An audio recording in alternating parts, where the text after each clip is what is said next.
नमस्कार। आपल्या चरणी कोटि कोटि प्रणाम। हाँ, दादाश्री, मैं यहीं से हूँ, करजत से ही जन्मा हूँ। कई सालों से मैं यहाँ आ रहा हूँ। फिर यहाँ से बाहर जाते हुए एक आस होती थी मन में कि यहाँ अंदर आओ। यहाँ अंदर आने के बाद में एक सुकून, एक प्रेम, एक आत्मीय शांति मिलती है। ऐसी क्या बात है इस जगह में कि जो ये अनुभव होता है और यहाँ से बाहर जाने का दुख होता है कि यहाँ नहीं जाऊँ, यहीं रहूँ। ऐसी क्या है विशेष इस जगह में? ऐसा क्यों अनुभव होता है? इतनी सरलता से सत्य उन्होंने कह दिया ना। प्रश्न सुन के ही बहुत अच्छा लगा कि ऐसा क्या है, क्या है यहाँ पर जहाँ पर लोग बहुत आते भी हैं, जब बहुत कठोर मन वाले लोग भी आते हैं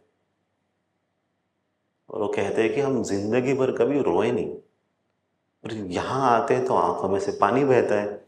ये क्या जगह है, ऐसे ऐसे क्या हो रहा है, अंदर से साफ सफाई हो रही है, मन शुद्ध हो रहा है, पवित्रता का अनुभव हो रहा है। ये क्या, ऐसा क्या होता है यहाँ पर, ये भाव कैसे बदलते हैं?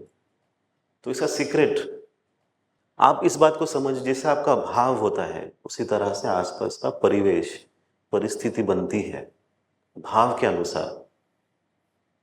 या तो हम ये कहते हैं ना, पिंडित ब्रह्मांडी, मतलब जो आपके भीतर है वही बाहर है।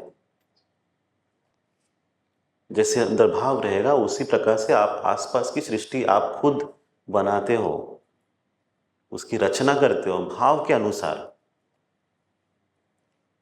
आपके विचार भी भाव के ऊपर आधारित होते हैं। जैसे अभी यहाँ आने के बाद जैसे भाव जब आता है प्रेम का, तो विचार भी वैसे बनना शुरू हो जाता है। तो आसपास का जो वातावरण है यहाँ पर, वो शुद्ध भाव प्रकट करने की आपको प्रेरणा देता है। तो ये बना कैसे, वो हुआ कैसे? तो इसके पीछे जो रहस्य है वो ये है, हम जो लोग यहाँ बैठे हैं, जिस भाव से हमने ये जगह बनाई है, वो भाव शुद्ध भाव था, पवित्र भाव था। निस्वार्थ होकर सेवा भाव से ये जगह बनाई है। जब आप उस तरह से काम करते हो तब वो वातावरण में जो ऊर्जा है, वो ऊर्जा भी वैसी बनी रहती है। तो इसलिए हम कई बार कहते हैं कि भले हम कुछ ठीक से काम कर पाए, नहीं कर पाए, कुछ स्लो हो जाए, कोई काम जल्दी हो जाए, कहीं कुछ गलतियां भी हो जाए, पर भाव के साथ कोई छेड़छाड़ ना हो, भाव शुद्ध रहे, भाव बनाए रखें। तो जो पूर्ण आश्रम है उस भाव के ऊपर आधारित है। वो ऊर्जा ऐसी बनी है, प्रेम की ऊर्जा है। जो सोर्स है यहाँ पर, जो केंद्र है इस आश्रम का, वो प्रेम है। प्रेम की किरणें यहाँ पर बहती है। जैसे लेजर रेज होता है ना, लेजर रेज, ऐसी प्रेम की किरणें यहाँ पर बहती हैं। जब आप आते हो अपने आप उन किरणों के भीतर से आप चलते जाते हो, आपको पता भी नहीं चलता, और भीतर अपने आप ही साफ सफाई होती रहती है, भाव प्रकट होते रहते हैं, वो काम चलता रहता है। जैसे हम कई बार कहते हैं कि आप आते हो तो आपके अंदर जो क्लींजिंग करना है, हमें शुद्धिकरण करना है, साफ सफाई करना है, वो शुरू हो जाता है। जस्ट आके थोड़ी देर बैठ के ध्यान करके, या सभा मंडप में बैठकर, यहाँ पर ध्यान मंथन क्षेत्र में आके बैठकर आप अपने आप ही शुरू करते हो उसे अनुभव करने का।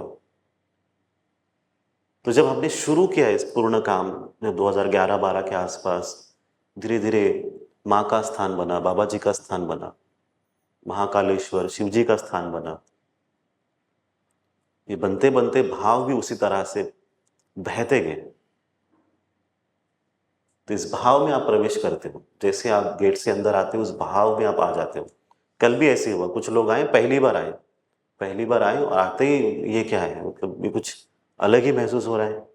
नए लोग थे, उनको अनुभव ही अलग, ये क्या है, मतलब इधर आने के बाद अचानक सब लोग ऐसे लगते कि सब हमारे मित्र हैं, सब हमारे दोस्त जैसे ही हैं, और पहली बार, और वो आध्यात्मिक भी नहीं है, वो मिलने आए, देखने आए, पर भाव बन गया। तो ये रहस्य आपको बताया है, इसका उपयोग आप अपने घर में कर सकते हो। अपने घर को भी आप आश्रम जैसा बना सकते हो कि अगर आप अपने घर में उस भाव को प्रकट कर पाए, प्रेम का भाव, क्षमा करने का भाव, शांति का भाव, आप देखिए आपके घर के जितने भी लोग हैं धीरे धीरे धीरे धीरे धीरे धीरे जो क्रोध है, गुस्सा है, अहंकार है, छूटते जाएगा वो। आप धीरज रखिए, संयम रखिए, वो छूटते ही जाएगा। प्रेम के सामने कुछ नहीं ठहरता। आज तक कोई ऐसी शक्ति नहीं है जो प्रेम के सामने ठहर पाई है लंबे समय तक। प्रेम से आप पूरी दुनिया जीत सकते हो, प्रेम से, प्रेम द्वारा। ये सत्य है। आप में से कितने लोग नहीं मानते इस चीज को कि दुनिया जीतना है आपको तो पैसों से, पावर से। प्रेसिडेंट की प्रेम, प्रेम तो प्रेम ही प्रेसिडेंट है, उसको ध्यान रखो आप।